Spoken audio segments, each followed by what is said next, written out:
7 தமிழ், பொறுப்பும் பொது நலமும். இலங்கை அதிபர் தேர்தல் தொடர்ச்சியாக அங்கு நடைபெற்று வருவதன் எதிரொலியாக பல்வேறு கட்ட பிரச்சாரங்கள் நடந்து வரும் வேளையில் இன்று இலங்கை அதிபர் ராஜபக்சே தமிழர் பகுதியான யாழ்ப்பாணத்தில் அவருடைய பிரச்சாரத்தை முன்வைத்தார். இந்த சூழ்நிலையில் அங்கு பல்வேறு கட்ட நிகழ்வுகள் நடந்து வரும் நிலையில் அங்கு நடக்கும் நிகழ்வுகள் குறித்து நம்முடன் விவாதிக்க மே 17 இயக்கத்தைச் சேர்ந்த அருள்முருகன் நம்முடன் இருக்கிறார். வணக்கம் ஐயா.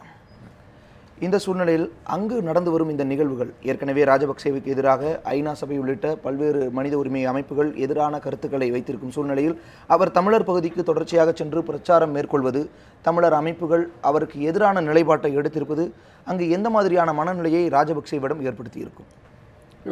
ராஜபக்சே அல்லது மைத்ரி பால சேனா ரெண்டு பேருமே வித்தியாசமான தன்மையுடையவர்கள். கடந்த மாதம் வரைக்கும் மைத்ரி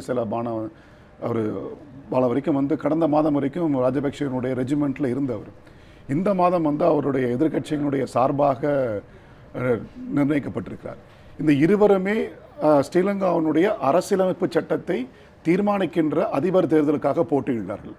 அப்போ இந்த அதிபரை தீர்மானிக்கின்ற சக்திகள் என்பது பெரும்பான்மையாக இருக்கக்கூடிய சிங்கள மக்கள் நினைத்தால் இருவரில் ஒருவரை தேர்வு செய்ய முடியும். தமிழர்கள் என்பது வடக்கு கிழக்குக்கான பெரும்பான்மையான மக்களாக இருக்கிறார்கள். இவர்களுடைய இந்த தேர்வு என்பது, இந்த பகுதிக்கு இவர் செல்வது என்பது உலகெங்கிலும் உள்ள பல்வேறு நாடுகள், இந்தியா உட்பட பல்வேறு நாடுகளில் உள்ள மக்களுக்கு அங்கு மிகப்பெரிய ஜனநாயக அமைப்பு முறை இருப்பதாக காட்டிக்கொள்வதற்கான ஒரு வழிமுறையாக இருக்கிறதே ஒழிய மற்றபடி இனப்படுகொலைக்கு உள்ளான அந்த தமிழ் சமூகத்திற்கான அரசியல் தீர்வாக இந்த தேர்தலோ அல்லது ராஜபக்சேனுடைய யாழ்ப்பாண வருகையோ அல்லது மைத்ரி பால ஸ்ரீசேனாவுடைய அந்த இரு பிரிவுகளும் சேர்ந்து எந்த வகையான உரிமையும் ஆற்றல் வகையான விஷயங்களையும் தமிழ் மக்களுக்கு வழங்கிவிட முடியாது என்பதுதான் உண்மையான கூற்றாக இருக்கிறது. ஆனால் அங்கு சிறுபான்மையின மக்களுக்கு எதிராக தொடர்ச்சியாக பல்வேறு தாக்குதல்கள் நடந்து கொண்டு இருப்பதாக நாம் பார்க்கின்றோம். இந்த நிலையிலும் கூட தமிழ் தேசிய கூட்டமைப்பு மைத்ரிபால ஸ்ரீசேனாவுக்கு தங்களுடைய ஆதரவை தெரிவித்துள்ளனர். இது எந்த மாதிரியான தாக்கத்தை அந்த தேர்தலில் ஏற்படுத்தும்னு நினைக்கிறீங்க? இல்லை, கண்டிப்பாக இது இப்போ டிஎன்ஏ சம்பந்தன் தெரிவிச்சிருக்காரு. அது இல்லாமல் இஸ்லாமியர்கள் சிறுபான்மையினர் இருக்கக்கூடிய இஸ்லாமியர்களும் ஆதரவு தெரிவிச்சிருக்காங்க. இது என்னென்னா கத்தி கழுத்தில் வச்சு நடக்கக்கூடிய ஒரு நிகழ்வாக தான் பார்க்க வேண்டியதாக இருக்குது. தமிழ் சமூகம் யாரையாவது ஒரு பூதத்தை தேர்வு செய்ய வேண்டிய கட்டாயத்துக்கு உட்படுத்தப்படுகிறது. கேள்வி நம்மை போன்ற ஜனநாயகவாதிகள் கேட்க வேண்டிய கேள்வி, அந்த இலங்கையினுடைய அரசியலமைப்பு சட்டம் அந்த மக்களுக்கு இந்த அதிபர் தேர்தல் மூலமாக எந்த வகையில் உரிமையை பெற்றுவிட முடியும் என்பதுதான் உலகத்திற்கு தெரிவிக்க வேண்டிய கட்டாயமாக இருக்கிறது. ஆகவே இது ஒரு சடங்கு. இந்த சடங்கில் சம்பந்தன் இப்போ எதிர்கட்சியாகவும் எதிராக நிற்கக்கூடியவரை தேர்வு செய்வதற்கான வழிமுறையை நோக்கி வரார். அதுதான் நான் முன்னாடியே சொன்னேன். சிங்கள பெரும்பான்மை மக்கள் யாரை முடிவு செய்கிறார்களோ அதில் ஒரு மைனாரிட்டியாக இருக்கக்கூடிய அல்லது அந்த வாக்குகளை பெற்று வெற்றி பெற வேண்டும் என்ற அவசியத்தின் கீழ் தான் தமிழ் மக்கள் வருகிறார்களுடைய வடக்கு கிழக்குக்கான மக்கள் வரும். மற்றபடி அதில் இதனால் எந்த பிரயோஜனம் இல்லை எங்களுடைய அரசியல் பார்வையாக இருக்கிறது. நிச்சயமானால் அப்படியான பார்வை வைக்கப்படும் பொழுது கூட அங்கு இதற்கான முன்னெடுப்புகள் தமிழ் தேசிய கூட்டமைப்பு தொடர்ச்சியாக ஆதரவு தெரிவித்தல். ஆனால் அதற்கு முன்பு புலிகள் போர் நிறுத்த ஒப்பந்தம் நீடித்திருந்த காலகட்டத்தில் விடுதலை புலிகள் ஆதரவு தெரிவிக்காதது, அதாவது தேர்தலை புறக்கணிக்க வேண்டும் என்ற அந்த கூற்றால் தான் ராஜபக்சே வெற்றி பெற முடிந்தது. அதனால் தான் இத்தகைய அழிவு ஏற்பட்டதாகவெல்லாம் ஒரு கருத்து நிலவுகின்றது. இந்த சூழ்நிலையில் இந்த தேர்தலில் தமிழ் தேசிய கூட்டமைப்பு ஒரு முடிவு எடுத்திருக்கின்றது. அது மைத்ரிபால ஸ்ரீசேனாவுக்கு ஆதரவான ஒரு முடிவாக இருக்கின்றது. இது தேர்தலில் எதிரொலித்து மைத்ரிபால ஸ்ரீசேனாவுக்கு ஒரு வேளை வெற்றி கிடைக்கும் பட்சத்தில் அது எந்த மாதிரியான அரசியல் மாற்றத்தை தமிழர்கள் மத்தியில் ஏற்படுத்தும்? ஒருவேளை மீண்டும் ராஜபக்சே அதிபராக தேர்ந்தெடுக்கப்பட்டால் தமிழர்கள் மத்தியில் எந்த மாதிரியான ஒரு அரசியல் மாற்றம் ஏற்படும்? ஒரு கொல்லி எடுத்து ரெண்டு கண்ணில் எந்த கண்ணை சுடுறதுன்றது தான் அதோட அர்த்தம். நீங்கள் முன்னாடி ஒரு வார்த்தை சொன்னீங்க, 2002 போரை அமெரிக்காவும் இந்தியாவும் முடிவு செய்கிறது. அமைதி பேச்சுவார்த்தையின் மூலமாக விடுதலை புலிகளை அமைதிப்படுத்தி விட்டு இலங்கை அரசாங்கத்திற்கான இராணுவ பயிற்சியை 97, 96 அமெரிக்காவினுடைய பென்டகன் தொடர்ச்சியாக பயிற்சிகளை கொடுக்க ஆரம்பித்து விட்டது. அப்போ அதில் போரை அவங்க 97 எப்போ தடை செய்கிறாங்களோ அப்போ அதற்கான முகாந்திரங்களை உருவாக்கி விடுகிறார்கள். ஸோ அதனால் ராஜபக்சே தேர்வு செய்யப்பட்டதால், அந்த தேர்தல் புறக்கணிப்பு செய்யப்பட்டதால் ராஜபக்சே வருகிறார். அதனால் இவ்வளவு கொடூரங்கள் நிகழ்ந்தது என்றதை விட ஒருவேளை ரணில் விக்ரமசிங்கே வந்திருந்தாலும் இதை விட மிக மோசமான விளைவுகள் ஏற்படும்.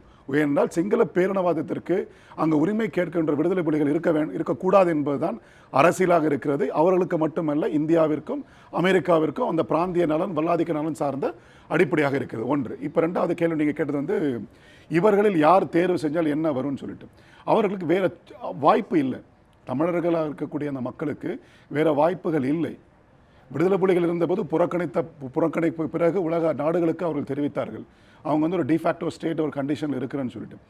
இன்று அந்த இனப்படுகொலைக்கு உள்ளாகப்பட்ட பிறகு நீங்கள் இன்னைக்கு வந்து எதிராக நிற்கிறவரும் அன்று வந்து 2009 வந்து ராஜபக்ஷ அரசாங்கத்தில் வந்து அமைச்சர் பதவியாக சுகாதாரத்துறை அமைச்சராக இருந்திருக்கிறார். உண்டு. அப்போ அவர் என்னவா செஞ்சு ஒரு மாதத்தில் என்ன மாற்றம் வந்துட முடியும்?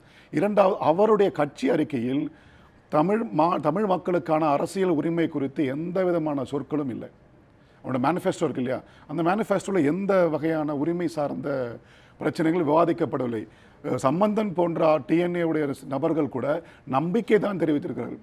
நம்பிக்கை மட்டுமே நம்பிக்கையோடு பார்க்குறாங்களே ஒழிய மற்றபடி சொல்ல வளவில் எழுத்தளவில் எந்த வகையான அரசியல் உரிமையும் இல்லை. ஏன்னா ஸ்ரீலங்காவினுடைய குடியரசு அமைப்பு என்பது ஒற்றை ஆட்சியினுடைய சட்டத்திட்டம். இந்த கான்ஸ்டியூஷன் வந்து ஒரு யூனிட்டரியான ஒரு கான்ஸ்டியூஷனல். அதில் வந்து எந்த மாற்றத்தை உருவாக்க வேண்டும் என்று சொன்னாலும் மிகப்பெரிய ஆலோசனைகளும் விவாதங்களும் இலங்கை அரசாங்கத்திலும் பாராளுமன்றத்திலும் 3/2 பேர் பங்கு வாக்கு வித்தியாசம் வெற்றி பெற வேண்டும். அதனால் இது வரைக்கும் அந்த ஆப்பர்ச்சுனிட்டி இல்லைன்னு தான் சர்வதேச சதிகளின் கீழ் இதுவும் நிகழ்கிறது. நிச்சயமாக இந்த நேரத்தில் இன்னொரு முக்கியமான விஷயத்தையும் வந்து நான் அலச விரும்புகின்றேன். தொடர்ச்சியாக இலங்கையில் நடப்பது போர்க்குற்றம் அப்படிங்கிற மாதிரியான கருத்துக்கள் வந்து பல்வேறு மனித உரிமைகளால் சொல்லப்பட்டு வரும் வேளையில் அது குறித்தான விசாரணைகள் சர்வதேச விசாரணை மன்றத்தில் நடத்த வேண்டும் என்ற கோரிக்கைகளும் எழுந்து வருகின்றது. இந்த நிலையில் ஸ்ரீசேனாவின் அந்த கருத்துக்கள் கூட இந்த போர்க்குற்றங்கள் இலங்கைக்குள்ளேயே நடக்க வேண்டும், இலங்கைக்குள்ளேயே விசாரிக்கப்பட வேண்டும் என்ற கருத்தை அவர் முன்வைக்கின்றார். இது இந்த மாதிரியான போர்க்குற்ற விசாரணையை நியாயப்படுத்த அல்லது அதற்கு விரைவான தீர்வு கிடைக்க வழிவகை செய்யுமா, அல்லது அதே நேரத்தில் தமிழர் அமைப்புகள் எந்த மாதிரியான நடவடிக்கைகளை இந்த நேரத்தில் எடுக்க வேண்டும் இந்த தேர்தல் நேரத்திலேயே? ரெண்டு விஷயம். இப்போ வந்து விசாரணைக்கு உட்படுத்தப்பட்டவர்களுடைய சாரம்சமாக இருப்பது எல்எல்ஆர்சின்னு சொல்லக்கூடிய ஒரு நல்லிணக்கம் சார்ந்து உள்நாட்டு விசாரணையை மட்டுமே மையப்படுத்தி இருக்கிறது. உள்நாட்டு அமைப்புகளுக்கு மட்டுமே விசாரித்து தண்டிக்கக்கூடிய வாய்ப்புகளை அந்த சர்வதேச விசாரணை அமைப்பு முறை என்பது வழங்கியிருக்கிறது. சர்வதேச விசாரணை என்பதே வந்து ஒரு பூடகமான விஷயமாக தான் இருக்கிறது. ஆகவே இதை நம்பி வந்து களத்தில் இறங்க வேண்டியதாக இருக்குது. ஏன்னா இன்னொரு டிஃபேக்டோ ஸ்டேட் இருந்தவங்களுக்கு கூடி விசாரிப்பதற்கான வாய்ப்பு மறுக்கப்படுகிறது. அப்போ விடுதலை புலிகளையும் சேர்த்து விசாரிப்பான வழி என்பது இலங்கை இராணுவத்திற்கு வழங்கப்பட்டிருக்கிறத உடைய இலங்கையினுடைய அரசியலும் சட்டத்திற்கு வழங்கப்பட்டிருக்கிறதுடைய இன்னொரு தரப்பிற்கான உரிமை என்பது அங்கே பேச மறுக்கப்படுகிறது. ஆகவே தமிழர்கள் சர்வதேச நாடுகளுக்கு தங்களுடைய தேர்தல் புறக்கணிப்பின் மூலமாக எங்களுக்கு இந்த அரசியல் சட்டத்தின் கீழ் எந்த உரிமையும் வழங்கப்பட மாட்டாது அல்லது வழங்குவதற்கான சாத்திய கூறுகள் என்பதை அந்த நாட்டு மக்கள் தெரியப்படுத்த வேண்டும் என்பதுதான் எங்களுடைய உண்மை, எங்களுடைய திண்ணமான அரசியல் பார்வையாக இருக்கிறது. ஏன் அந்த மக்கள் அந்த தேர்தலில் பங்கேற்பதற்கான சாத்திய கூறுகளாக காட்டப்படுகிறதுன்னு சொன்னால், ஒரு கழுத்து மேலே கத்தியை வச்சிட்ட பிறகு ஏற்கக்கூடிய வாய்ப்பு இருக்கு இல்லையா.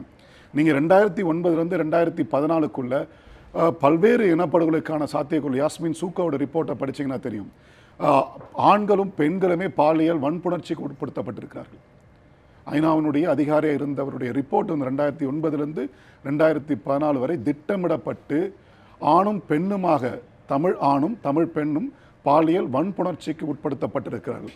அதற்கான தகவலும் அதற்கான செய்திகளும் உலக அளவில் இருக்கின்றன. ஸோ இந்த சூழலில் தான் இந்த தேர்தல் வருகிறது. இந்த தேர்தல் என்பது எப்படி இங்கே வந்து 2004 2009 2014 மக்களுக்கு ஏற்பட்ட ஒரு மிகப்பெரிய ஒரு பொருளியல் நெருக்கடி அரசியல் நெருக்கடியில் நம்ம இன்னொரு மோடியை தேர்வு செய்கிறோமோ, அதே வகையான அந்த கடந்த 10 ஆண்டுகளாக ராஜபக்ஷவின் மீதான அதிருப்தி பொருளாதார ஒரு குடும்ப அரசியல் அங்கே நிகழ்த்தப்படுகின்ற வேளையில் தான் அதனுடைய கட்சியிலிருந்து ஒரு மாதத்திற்கு முன்னதாக வெளியேறிய ஒரு நபரை அவங்க வந்து ஒரு ப்ரொஜெக்ட் பண்ணுறாங்க.